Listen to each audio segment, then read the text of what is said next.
When it comes to choosing an animal diet, there's really kind of a spectrum from specialist to total generalist, and they come with various benefits and risks. So, a true specialist, something like a koala that eats eucalyptus leaves and really nothing else, is at pretty high risk if something happens to its main food source. Whereas something like a raccoon that will eat just about anything, if some of its food sources go away, then it's got plenty of backup. Look at snakes. They've taken a big risk and really thrown everything in. They specialized on rodents, not all snakes, but at least rattlesnakes. They've gotten rid of their legs. They have venom and a long, narrow body that allows them to get down into burrows. That's pretty specialized. There's not a lot else they can do. I don't see them switching to a blackberry diet. Um, Bears are a lot like us. They're omnivores. They'll eat just about anything. And a lot of animals are kind of somewhere in between, like deer. They eat plants, but they eat a pretty big range of plants. And so uh, some animals have really kind of pigeonholed themselves, while others have maintained a bit of flexibility. You probably are familiar with the general digestive system of most animals, and birds are not incredibly different, but we have talked about some of their adaptations for flight, and one of those is kind of a pared down digestive system. Plus, since they don't have any limbs that are particularly useful for grabbing food other than maybe their feet, but usually they're using those to stand, then they're kind of limited in their ability to carry stuff, especially back to their young. And so a lot of them have this crop, kind of a little pouch in their esophagus. We don't have that. And they'll use that to hold food and sometimes regurgitate it as well to their young. Isn't that a pleasant thought? They also don't have teeth. And so just this little beak and various specialized beaks for grabbing different types of prey, but they can't chew. And so they have two different stomachs, and a lot of times will swallow even little stones to help mechanically chop up their food. And so that's kind of a couple interesting strategies that they have. And when it comes to diet choices, going a little more specific, these words are probably somewhat familiar to you. Herbivores eat plants, and carnivores eat meat, and omnivores eat a bit of both. Uh, we'll kind of finish up by talking about humans as sort of the ultimate omnivore, at least that's our capabilities, but uh, people vary quite a bit. And there's a variety of specialties within herbivores. I guess vegetarian might fall into there. And maybe that would be what we call a grazer, an animal that eats a lot of different vegetation. And within carnivores, there are some specialists as well, the fish eaters and the insect eaters, and a few others. Let's start by talking about herbivores, specifically browsers, which eat a variety of plants. So all members of the deer family would probably fall into this category. Um, and they're pretty flexible in terms of the habitats they live in, so we can't really tie them to one really specific area. As long as there are plants there, browser can probably get by. And we know that deer and others live in a variety of habitats. But the advantage of being an herbivore in general is that your prey, the plants, are pretty easy to catch, right? They don't run away from you. There are some challenges with digestibility and toxins, and those would be the things that they really need to overcome. Uh, and we'll get to carnivores in a bit. So your food is easy, it's abundant, but it kind of stinks in terms of its ability to give you calories, and usually really low in proteins. So moose are a generalist herbivore. They eat lots of woody vegetation, especially willows and aspens. In the summer, they'll go more toward the water and eat aquatic plants, uh, partly to cool off as well. They'll eat conifer buds. They'll eat bark and pine cones. I mean, can you imagine eating a whole pine cone? That's ridiculous. So their food is so poor in quality, they spend a lot of time eating. So almost all their time, eat, eat, eat. And that's true of a lot of herbivores. The porcupine is an interesting one. I mean, what's not to love about this guy? And look at those teeth. So that's got some iron causing that orange color that's incorporated into their tooth enamel because they can chew on wood. So they're also a pretty generalist herbivore. They spend lots of time eating, and their food spends a lot of time in their intestines so they can extract all the nutrients. They eat the inner bark called the cambium of trees. That's probably the most nutritious part of what we might think of as wood. They eat a lot of buds on trees, that new growth.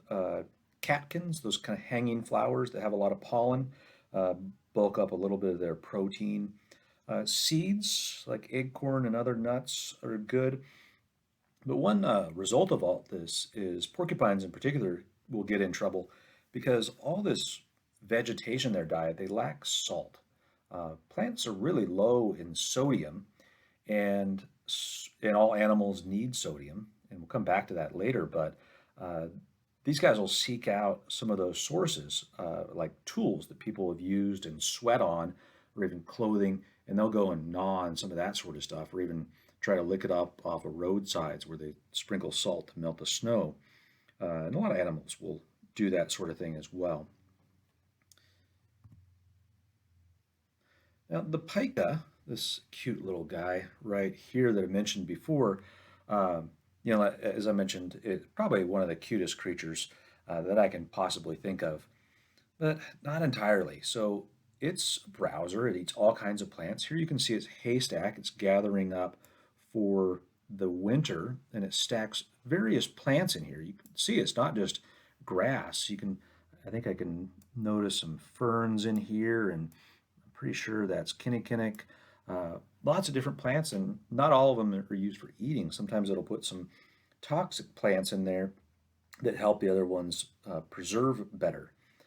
But one of the strange things that this one does, as well as quite a few rodents and others, is coprophagy. It eats its own feces. Now, before you gross out too much, and I can't make this a whole lot better, uh, that first little pellet that they produce is not thoroughly digested. And they usually secrete it in a layer of mucus and immediately redigest it. So it's kind of a little pill. They don't chew it up, it just goes through their digestive system again and then comes out. You can see the scat right here is almost little tiny pellets of sawdust. And so there's not much digestible left by the end. And it's a way of getting the most out of their food. Like I said, plants are pretty crummy, and that's one of the key things I want to get impressed upon you. Unlike browsers, grazers are a bit more specialized in eating grass. And so I'm going to use the cow as a stand-in since the bison is probably our last major grazer in the state. And note that grasses, unlike other plants, have really thick cell walls, often with silica in them. These purple parts stained here are really tough. So not only are they kind of lousy food, but they're tough to get to. And so they cattle ruminate on this. They swallow their food and burp it back up and chew it again and then swallow it. They need tons of saliva for this, like 100 liters of saliva a day. And the stomach, which requires a really large abdomen, is essentially a big fermentation chamber. Got to have a lot of room for that. And what the cattle actually end up not ingesting, they ingest grass, which is rich in carbohydrates, but by the time all that food makes it to their intestines, what they absorb is mostly a bunch of proteins and fats from the bacteria in their guts. So kind of an interesting way of getting along on really crummy food. They make quite a few sacrifices for that. And that's the grazers. We'll come back to it in a moment. I want to mention the horse. It's a hind-gut fermenter. So instead of having a big stomach in the front, it actually has the fermentation chamber in the back. And we have the same sort of thing, just not quite as extensive as either of these animals. The other thing they need is constantly growing teeth. These big flat molars keep growing and growing because they get worn down so much, and they have ridges to pulverize their food. As you can see that on this horse skull. Back to the cattle for just a minute. Another interesting thing that I want to point out about them is that we've domesticated them. Their ancestor is extinct now, but about 10,000 years ago, humans domesticated cattle, not only for beef, but in some cases for milk. And so they feed that to their young, just like all mammals, so they can grow up quickly on a high fat, high protein diet. And to drink milk, you need lactase, which all mammals produce. It helps you digest lactose. If you don't, and many people are lactose intolerant. In fact, maybe most of the world is lactose intolerant.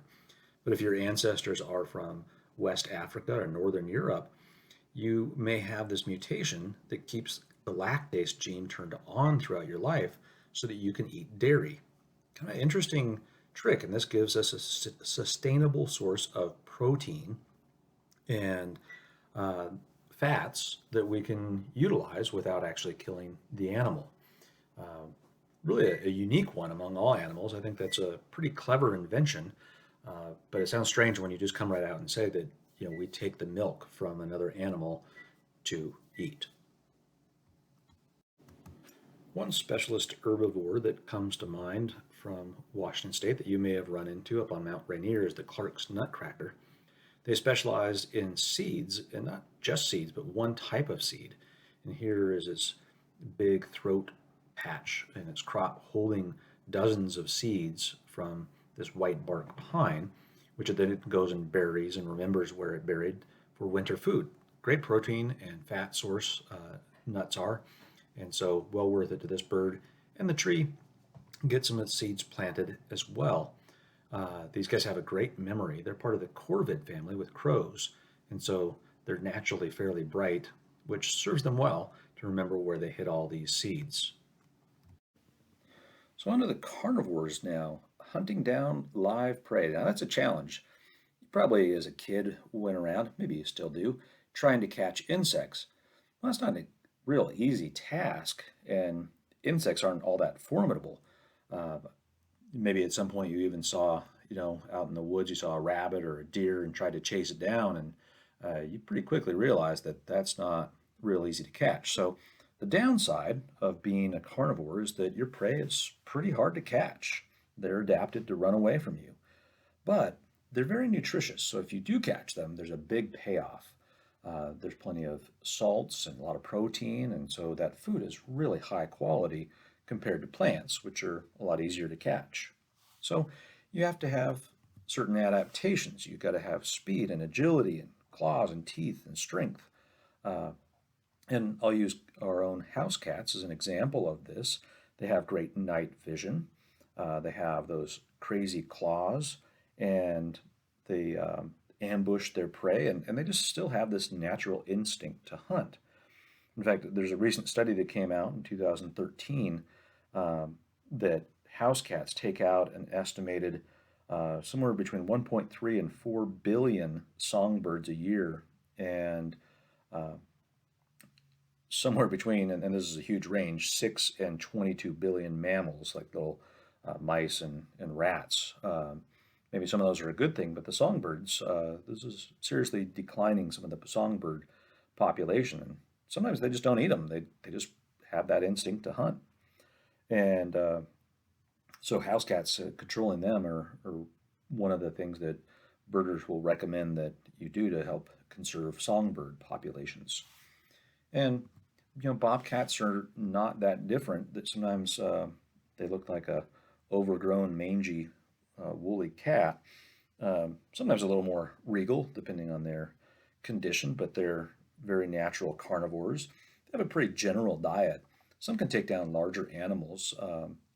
They'll even chase down baby deer or whatnot, but usually more restricted to smaller rabbits and mice and maybe lizards and things like that. It depends a lot on where they live. So they're fairly flexible in the meat they eat, and their strategy is stalk and ambush. And so they'll go for a long time without eating and then gorge themselves if they catch large prey. Now, wolverines, I posted a video on these guys, a whole documentary that's pretty fascinating if you have time to watch it. And they are fairly generalist as well, but have some further specializations. They'll eat anything from eggs from birds to carrion, the larger animals, often killed by snow, avalanches, cold, even other animals. They'll chase away a bear or a cougar from its kill, and these guys are pretty tough. They're not to be trifled with. They do seem to be limited to areas with a lot of snow. They're really well adapted to moving on snow, uh, and depend on it to a certain extent because the snow will basically be a big meat locker for them. So if a elk is killed by an avalanche, it's also refrigerated, and it has powerful enough jaws to be able to break through bones and frozen flesh to be able to eat that during the winter. They don't do a ton of hunting, from what I understand, but they can bring down a prey apparently 5 times its own size, and they'll crush its neck. So really, really powerful jaws. And look at those feet and claws; they're pretty amazing snowshoes, which we'll come back to at a later time. Cooper's hawk is an interesting one. Another generalist carnivore, takes down a variety of rodents and many other birds. It glides along and has this stealth attack, just glides quietly, and then it has a sudden burst of speed at the end, and sometimes will even swoop from below to catch a bird off guard up on its perch. They're not usually looking down for the predators. And they do the killing with their talons, and then they have that sharp beak for ripping off parts of the animal to eat. So not all birds are capable of doing that. So some real specializations for catching prey that are pretty skittish. And then onto a few carnivores that are specialists of a variety of kinds. Turkey vultures being one of them. These guys are gross, but you got to appreciate them. If it weren't for them, going out in the forest or the shrub steppe would be a pretty stinky place because they do clean up a lot of dead material. So these guys are carrion eaters. They eat meat, but off of dead animals, so they're scavengers or detritivores. They find that by their smell, and they go quite a long ways between meals very often, and they'll come in and really gorge themselves on the prey. But you might think, boy, that seems dangerous, eating rotten meat. They don't have an incredibly strong beak, so they don't do well eating fresh kills. They actually want it to break down a little bit. And that bald head keeps the bacteria from getting stuck in feathers. And they also will, this is one of their charming features, urinate on their feet because they will use those to hop around on the prey, and that helps kill the microbes there as well. But one of the most impressive is their stomach. It has an extremely acidic environment, 100 times stronger than our stomach acid, and even stronger than battery acid. And this basically kills all the microbes that go in there. So even anthrax usually doesn't take down turkey vultures. They have a very strong immune system. Oh, and related to the stomach acid, one of their defenses, if they're threatened, is that they will vomit on their potential attacker, and that foul smell and strong acid is usually enough to ward them off. So a very charming bird if you've ever met one. We have insectivores, like moles and shrews. They're nearly blind and have very sensitive touch and venomous saliva to take down prey underground. So those are some interesting specialists we have there.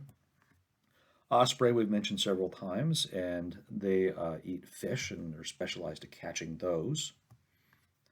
Uh, Insectivores, so the swallows as a whole group eat insects and they catch them on the wing, and they have to open up their beak really wide in order to be able to catch them. So they catch them with their beak, and they're very agile flyers, as are bats that use echolocation and kind of scoop up their insects with their tails and then catch them in their mouths. So uh, Insectivores are a pretty variable group. I mean, we went from underground to the air, but insects are so variable that their food, or as a food source, it sometimes takes a variety of skills to catch them. So even though I identified humans as omnivores, um, we're not maybe to the level of some other animals, like the black bear. Their diet really varies year to year, day to day, based on what's available. We've modified our environment so much that we kind of assure that we can have bananas every day of the year. So we don't exactly seasonally vary our diet as modern humans like some of these true omnivores do. Black bears and actually most bears, other than polar bears, eat mostly plants, even though they're in the carnivore group. And so through the summer, they eat a lot of plants. Quite a few insects, those powerful legs and claws allow them to rip apart logs and dig in the dirt and find grubs and ants and such that they'll eat quite a bit as a protein source. And then they're kind of famous for their fishing, right? Especially the grizzlies. They'll do that at certain times of year when the salmon run to help fatten up for hibernation, but they're not doing that all year round unless you have that impression. Steller's jay, another one of the group of the corvids, those clever corvids. And so they are one of the ultimate generalists. If you've been out camping in the woods, then you've probably met this one with his squawky call. And they're very opportunistic, so they can eat really just about anything. Like the Clark's nutcracker, they do have that neck pouch, that crop that they store seeds in and then hide them for winter food. And they'll even steal food from other animals. You've probably seen crows and scrub jays around town doing the same sort of thing. And then the black-capped chickadee, an active little bird, lives in groups and pretty omnivorous. It eats a lot of insects in spring and summer, especially when it's feeding its young. But in fall and winter, they turn to a lot of berries and seeds, and they'll hide their food, kind of like the nutcracker and the jay, in hundreds of little caches all over the place, and remember where they've put them so they have winter food. They pretty much stay put even in pretty harsh environments, so they're pretty impressive that way. Our own species is perhaps the ultimate omnivore, eating a wider range of food than almost any other. What's good here today? I see you have Chilean sea bass. Is that very good? Yes, it is very good, sir. But it looks like I would need to swim 1,200 miles, it says? Yes, you would indeed, sir. Well, a little tired for that. What about the barbecued alligator? Is that very good? That is one of my favorites, sir. But that's a pretty long walk to Louisiana, yes? Yes, indeed. Well, I think I'll just go with the rabbit and balsam root stew then. Well, this is just kind of a silly portrait of how many choices that we actually have. You know, Michael Pollan brought up in his book, The Omnivore's Dilemma, just the huge number of choices that we have available to us in modern society.